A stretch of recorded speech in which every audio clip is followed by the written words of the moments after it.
देश भर में होली के पर्व की धूम मची हुई है। हर कोई होली के रंग में रंगा हुआ है।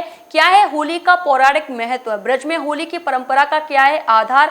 होली के पौराणिक महत्व और पूजन विधि पर ज्योतिषाचार्य पंडित कमलेश पांडे के साथ देखिए खास बातचीत। नमस्कार, मैं हूं गोविंद भारद्वाज और आप देख रहे हैं नियो न्यूज। इन दिनों होली की धूम मची हुई है। होली का मौसम है, हर कोई होली के रंग में लगा हुआ है। होली का दहन क्यों करते हैं? होली का पौराणिक महत्व क्या है? ब्रज में होली का क्या महत्व है? इस सभी जानकारी के लिए हमारे साथ मौजूद हैं ज्योतिषाचार्य पंडित कमलेश पांडे। ये बेहद जरूरी भी है कि होलिका का पौराणिक महत्व क्या है, होलिका दहन क्यों करते हैं, ब्रज मंडल में अनौखिक और अलौकिक तरीके से जो होली मनाई जाती है इसका भी क्या महत्व है। विश्वविख्यात है ब्रज की होली, क्यों है विश्वविख्यात, आखिर क्या है होली की परंपरा? इस सब जानकारी के लिए पंडित कमलेश पांडे से हम बात करेंगे। पंडित जी, बहुत बहुत स्वागत हमारे स्टूडियो में। होली का मौसम है, देश भर में होली की धूम है, हर कोई होली के रंग में है, लेकिन ये भी जानना जरूरी है कि होली का पौराणिक महत्व क्या है, क्यों मनाते हैं हम होली, होली का दहन क्यों करते हैं, ब्रज में होली की परंपरा क्या है? बहुत बहुत धन्यवाद। सर्वप्रथम न्यू न्यूज के माध्यम से जुड़े हुए समस्त दर्शकों को सादर जय श्री कृष्णा, राधे राधे, होलिकोत्सव की मंगलमयी शुभकामनाएं। आइए भगवान रास बिहारी को प्रणाम करके एक श्लोक के माध्यम से और पुनः चर्चा में सम्मिलित होते हैं। मत्स्याश्वकच्छप नृसिंह वराह हंस राजन्य विप्र विबुधेषु कृतावतारः त्वं पाशिनस्त्रिभुवनं च यथाधुनेश भारं भुवो हरयदुत्तमवन्दनं ते सच्चिदानन्दरूपाय विश्वोत्पत्त्यादिहेतवे तापत्रय विनाशाय श्रीकृष्णाय वयं नुमः। होली का शब्द होला शब्द से बना हुआ है जी। अर्थात होला जो एक फसल होती है इस मौसम की, तो हम जो भी वस्तु ग्रहण करते हैं तो सर्वप्रथम ठाकुर जी को समर्पित करते हैं, तत्पश्चात उसे ग्रहण करते हैं। इसीलिए ये जो नई फसल आती है तो इसकी आहुति दे करके भगवान को और पुनः हम उसको ग्रहण करते हैं। जब ये फसल आती है तो फसल को देख करके किसान बहुत ही आनंदित होता है, प्रसन्न होता है जी। और तत्पश्चात होलिका दहन में उनकी आहुति दे करके फसल की और भगवान को संतुष्ट करके पुनः उस फसल को ग्रहण करता है। और होलिका दहन के दूसरे दिन धुलंडी होती है। उस होलिका दहन की धूल में किसान लोटपोट हो करके और नाच उठता है। उसका मन इतना प्रसन्न हो जाता है अपनी फसल को देख करके, अपने धान्य को देख करके, कि वो नाना प्रकार के विविध प्रकार के रंगों से सराबोर हो करके, आनंदित हो करके नृत्य करता है जी। होलिका का ये तो आपने बताया कि होलिका शब्द से इस तरीके से हम इसे मनाते हैं, लेकिन दहन का क्या पौराणिक महत्व है जो हम होलिका दहन करते हैं? बहुत सुंदर प्रश्न शर्मा जी आपके द्वारा किया गया। ज़्यादातर इसका जो धार्मिक महत्व है, पौराणिक महत्व है, वो भगवान के परम लाडले भक्त प्रहलाद के चरित्र से लिया जाता है जी। इन 8 दिवसों में, जिसे हम कहते हैं होलाष्टक, तो इन 8 दिवसों में प्रहलाद को उनके पिता हिरण्याकश्यप के द्वारा इतनी यातनाएं दी गईं कि आप हमें भगवान स्वीकार करें। लेकिन प्रहलाद ने प्रभु का ही चिंतन किया। तब हिरण्याकश्यप हार करके अपनी बहन होलिका से निवेदन करता है कि आप जो है किसी तरह से कोई रास्ता निकालें जिसके द्वारा ये हमको भगवान स्वीकार करे। होलिका कहती हैं, भैया चिंता मत करो, हमें ब्रह्मा जी के द्वारा ऐसा वरदान प्राप्त है कि हमको ऐसा भगवान ने वरदान दिया था ब्रह्मा जी ने कि जिसे लेकर के हम यज्ञ में बैठ जाएंगी वो समाप्त हो जाएगा। इस प्रकार से होलिका की गोद में प्रहलाद बैठाए गए और उस अंगारों के मध्य में होलिका लेकर के प्रहलाद को बैठती हैं। प्रहलाद भगवान का निरंतर जप करते हैं और तत्पश्चात भगवान की कृपा से जो होलिका को ब्रह्मा जी ने चादर दी थी वो चादर उड़ करके प्रहलाद जी के ऊपर आ जाती है।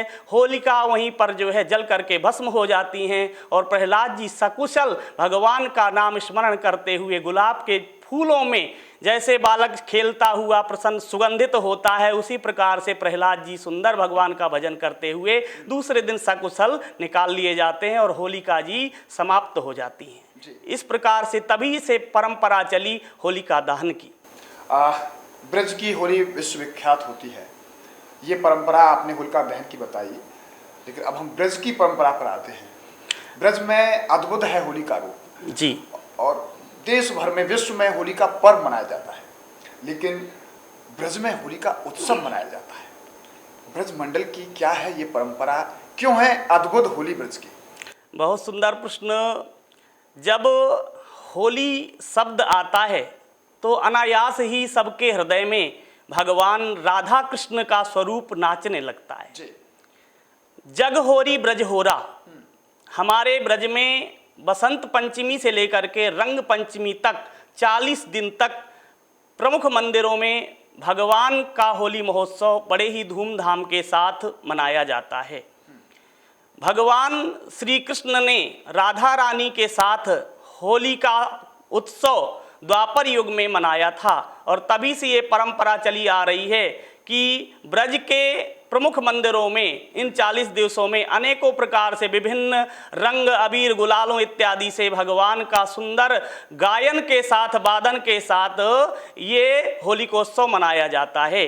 जैसे बरसाना की लठमार होली, लड्डू की होली, फूलों की होली विश्व प्रसिद्ध है।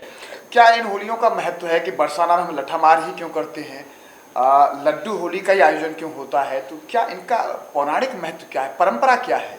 देखिए, इसका शास्त्रों में जो है कोई वर्णन नहीं है, ये हमारे भक्तमाल में वर्णन आता है कि राधा रानी के यहाँ भगवान कृष्ण अपने सखाओं के साथ होली खेलने के लिए पहले निमंत्रण भेजते हैं जी। और तत्पश्चात निमंत्रण में लड्डू उपहार में मिलते हैं और भगवान फिर अपने सखान के साथ, अपने सखाओं के साथ, सभी ग्वाल वालों के साथ राधा रानी के यहाँ होली खेलने जाते हैं।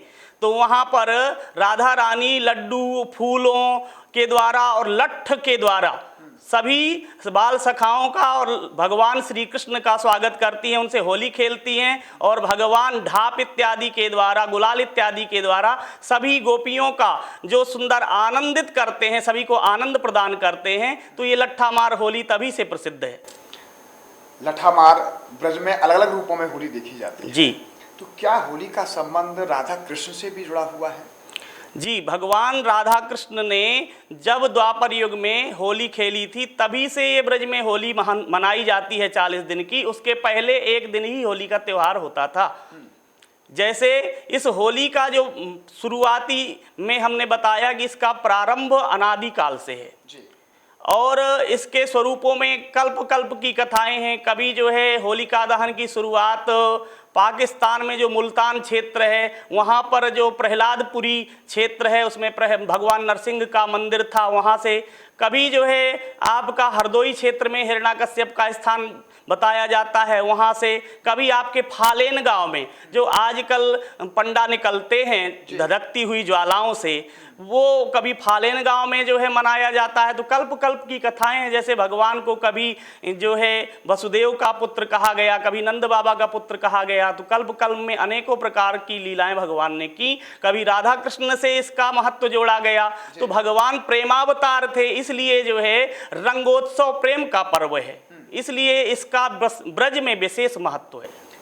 होलिका दहन हम करते हैं, इस बार हम अगर होलिका दहन की बात करें तो उसका शुभ मुहूर्त क्या है और किस मुहूर्त में होलिका का दहन होता है?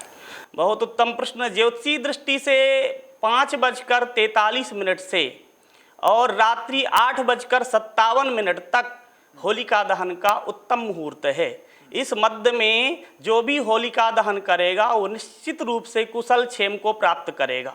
होलिका दहन और होलिका पूजन की क्या विधि है? देखिए, होलिका पूजन में सर्वप्रथम अपराह्न काल में अथवा मध्याह्न काल में सौभाग्यवती स्त्रियां विविध श्रृंगार करके और होलिका पूजन के लिए विविध पकवानों से हल्दी, रोली, चंदन, पुष्पोपहार, धूप, दीप इत्यादि से ले जा करके और होलिका माता का पूजन करती हैं। अपने परिवार के मंगल की कामना करती हैं। वहाँ जा कर के जल, दुग्ध, धार और रोली, गंध, अक्षत और धागे से उसको पिरो करके उनकी परिक्रमा करती हैं अपने परिवार के साथ, और पुनः सायंकाल इसी विधि से पुनः होलिका माता की पूजा करती हैं और रात्रि में राई, नोन, चोकर, नमक और मिर्च, कुछ दक्षिणा इत्यादि ले करके सभी के ऊपर उसारा करके वो होलिका में जा करके चढ़ाती हैं, जिससे हमारे घर की अला बला सब समाप्त हो जाए। इस प्रकार से माताएं बहनें होलिका का पूजन करती हैं।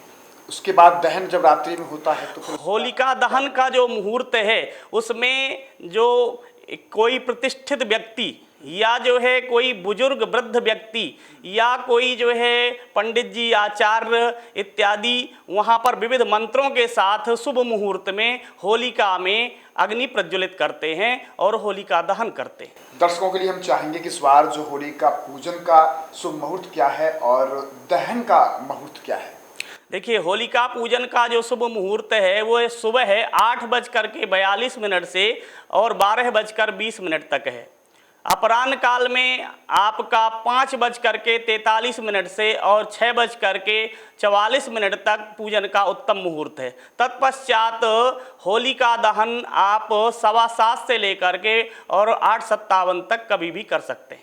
पंडित जी, धन्यवाद, बहुत बहुत आपका आभार जो आपने हमारे दर्शकों के लिए होली से संबंधित जानकारी दी। होली का दहन क्यों होता है, होली का पौराणिक महत्व क्या है, ब्रज में होली की परंपरा क्या है, किस मुहूर्त में होली का हमें पूजन करना चाहिए, होली के दहन का विधान क्या है, ये तमाम जानकारी पंडित कमलेश पांडे द्वारा दी गई। हमें उम्मीद है कि दर्शकों को होली की ये जानकारी जरूर लाभप्रद होगी। हमारे तरफ से, हमारे नियो न्यूज़ परिवार की तरफ से आप सभी दर्शकों को होली की बहुत बहुत शुभकामनाएं। आप हमारे साथ बने रहिए और देखते रहिए नियो न्यूज़।